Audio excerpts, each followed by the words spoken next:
Hello students, very good morning to all the students. So students, today we are going to start the last part of the chapter, that is measurement of liquids. So with this we are going to complete chapter. So let's start. So in this topic especially we are going to study about how to measure the different liquids. Okay students, so let's start.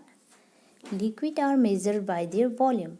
So students, for measuring the liquid we have to measure the volume. Okay, so volume of a liquid can be measured by using various type of measuring jars and cylinders. So students, in order to measure the volume of the liquid, we have to measure it with the help of various devices like the measuring jars and cylinder. With the help of jar and cylinder we can measure the volume of a liquid. Without the help of jars and cylinder we won't be able to know whether what is the quantity of liquid. Okay students, the volume of a liquid is measured in liters and milliliters. So you have to keep in mind that the volume will be measured in liters and milliliters. Okay students, this is very important.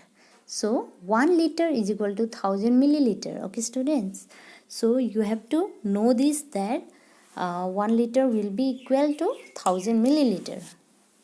So liquid measuring device are of two types. So for measuring the liquid there are two devices. Okay students, so number A, some devices measure only a fixed volume of a liquid. There are some devices they will measure only the fixed volume of a liquid. So these devices are usually made of the aluminum sheet. Okay, so the devices which will only measure the fixed volume of a liquid are made up of aluminum sheet. Okay students, they come in different capacities like the 100 ml, 200 ml, 500 ml and 1 liter.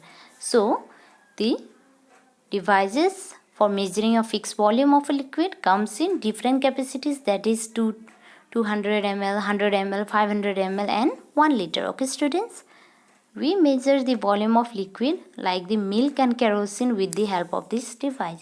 So for knowing about what is the quantity of milk, we will use this kind of devices in order to know the volume of the liquid. Okay, for example, milk and kerosene can be measured with the help of this device. Okay students, so number B, you see, some devices measure the desired volume of the liquid. So there are some devices that will measure the desired volume of the liquid. Okay students, these devices are usually made of the transparent glass and have markings.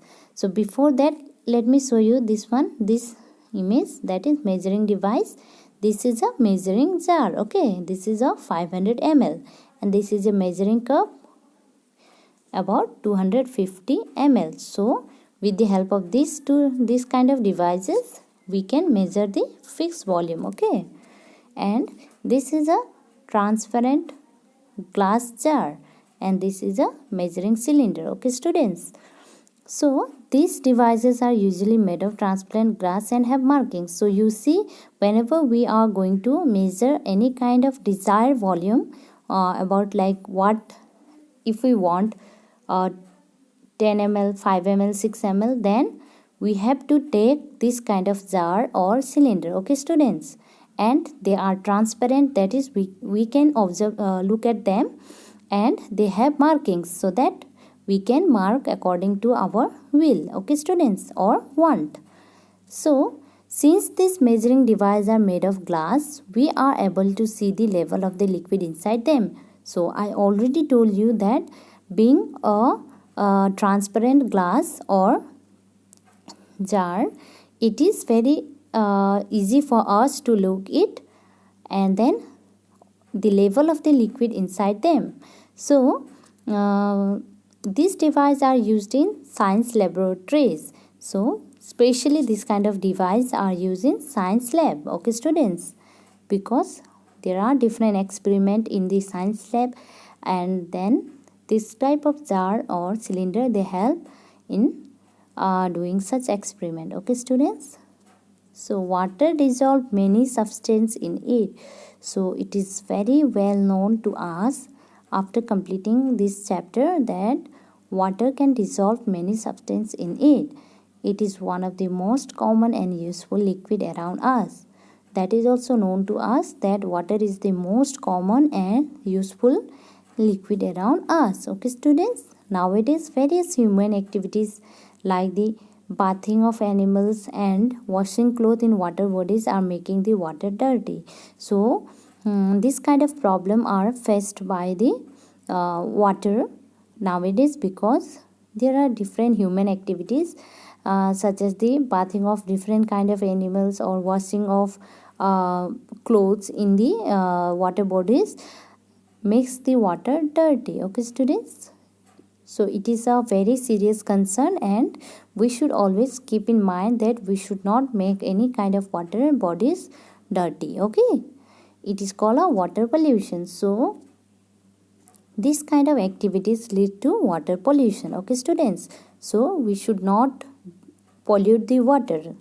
Rather, we should always try to clean water. Okay, students.